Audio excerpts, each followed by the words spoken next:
Dois senadores republicanos que defendem que os EUA adotem uma ação militar contra a Venezuela, são céticos em relação às mudanças climáticas e críticos à presença da China na América Latina. Rick Scott e Marco Rubio são alguns dos políticos com quem o presidente brasileiro Jair Bolsonaro irá se encontrar no estado americano da Flórida, para onde viajará neste sábado, 7/3.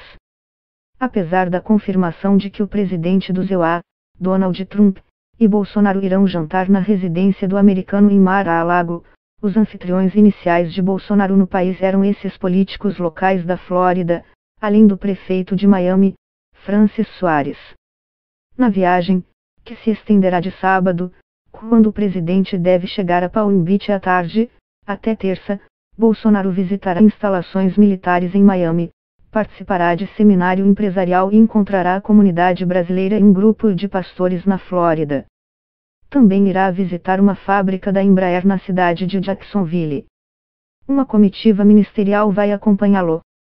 Segundo o Consulado do Brasil em Miami, em 2018, viviam cerca de 370 mil brasileiros na área da jurisdição da Flórida, que inclui Flórida, Porto Rico e Ilhas Virgens Americanas. Além disso, há um grande fluxo de turistas brasileiros que viajam às cidades de Miami e Orlando. E, por fim, as relações comerciais entre o Estado e o país também têm peso. O Brasil é o maior importador de produtos da Flórida e o terceiro maior exportador, disse o porta-voz da presidência, General Rego Barros, nesta quinta-feira, 5/3. O encontro com Rubio e Scott está marcado na agenda de Bolsonaro para segunda-feira. Quem são esses políticos que devem se encontrar com o presidente brasileiro e quais são seus interesses com o encontro? Rick Scott assumiu sua cadeira no Senado em 2019. Ele é ex-governador da Flórida, estado que administrou durante 8 anos. Scott e Bolsonaro já se encontraram em outubro do ano passado, quando o americano fez uma visita de 3 dias ao Brasil. Na ocasião, também se encontrou com o deputado Eduardo Bolsonaro, PSL-SP, filho do presidente. Scott, 67, é um empresário que começou na área de saúde, tendo fundado no fim dos anos 1980 uma empresa administradora de diversos hospitais.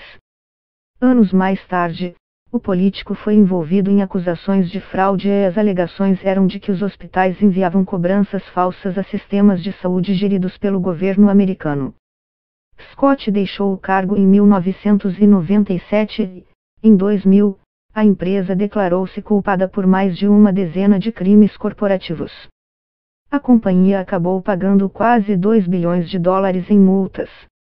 Em 2010, Scott concorreu ao cargo de governador da Flórida como um outsider contra um republicano mais estabelecido usando seu próprio dinheiro, lembra Gregory Koger, professor de ciência política da Universidade de Miami.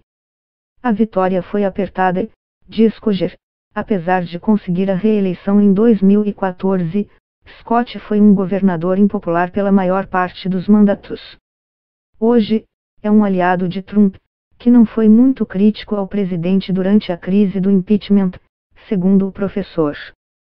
Scott também ficou conhecido nos EUA por seu posicionamento sobre as mudanças climáticas. Chegou a afirmar que nada havia convencido ele de que as mudanças climáticas existem. Depois, questionado por um jornal se acreditava que as mudanças climáticas estavam significativamente afetando temperaturas, ele respondeu: "Bom, não sou um cientista." Marco Rubio, o outro senador com quem Bolsonaro vai se encontrar, também já chegou a dizer a frase quando questionado sobre a idade da Terra. Rubio também questiona a ideia de que a atividade humana contribui decisivamente para as mudanças climáticas. Scott, que convidou Bolsonaro aos EUA, também é bastante contrário à China. Na terça-feira, 3/3, em um artigo publicado no jornal The New York Times, ele diz que não se pode confiar na China comunista e que o país não foi honesto em relação ao coronavírus. Ao jornal Folha de, em uma entrevista concedida no ano passado, quando foi ao Brasil, Scott também já havia criticado o maior parceiro comercial do país. A China não está na América Latina para ajudar, mas para controlar, afirmou. filho de imigrantes cubanos nascido em Miami, Rubio concorreu com Trump em 2016 nas primárias presidenciais do Partido Republicano. Perdeu, elegeu-se senador e, apesar de ter entrado em atrito com Trump durante a campanha dentro do partido, agora é ouvido pelo presidente quando o assunto é Venezuela.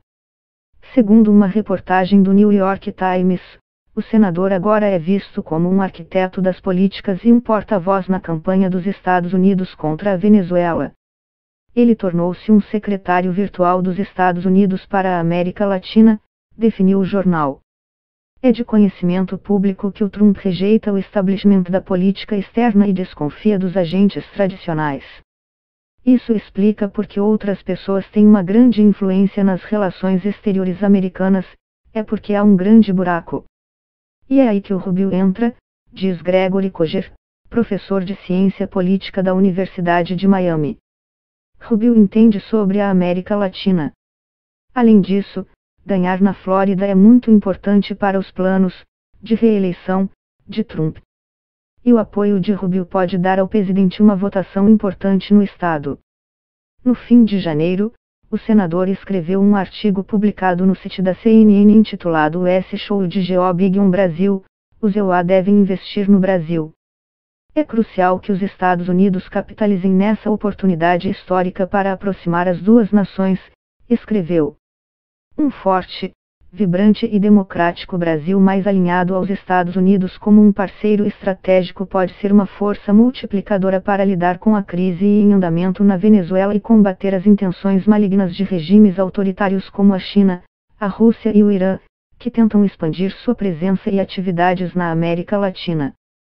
Para conseguir esse apoio político do Brasil contra a Venezuela, ele argumenta que Trump deveria fazer uma série de concessões ao país, aumentando o investimento, a cooperação no setor da energia, apoiando a entrada do Brasil na OCDE, entre outros.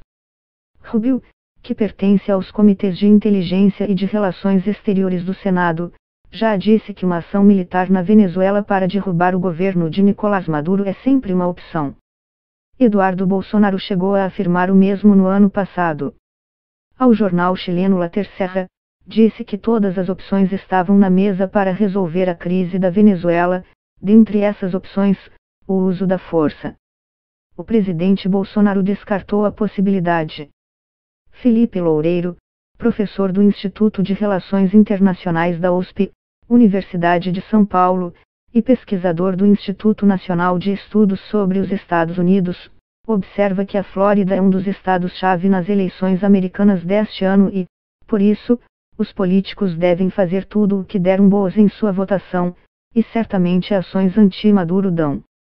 Ele observa que existe um vínculo ideológico entre a direita americana e o bolsonarismo, e que a família Bolsonaro também capitalizou na questão da Venezuela. Existe uma conexão de agenda. Disso para o Brasil aceitar e participar de ação militar na Venezuela tem um caminho longo, diz, até porque militares brasileiros se mostraram bastante céticos ou em clara oposição à intervenção militar.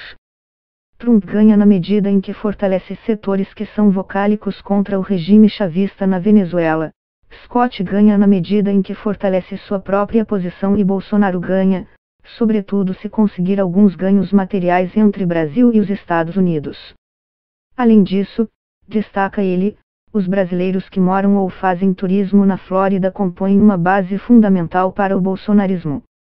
Tudo o que fizer para facilitar a vida dessas pessoas vai cair bem para a base bolsonarista no Brasil, diz o professor.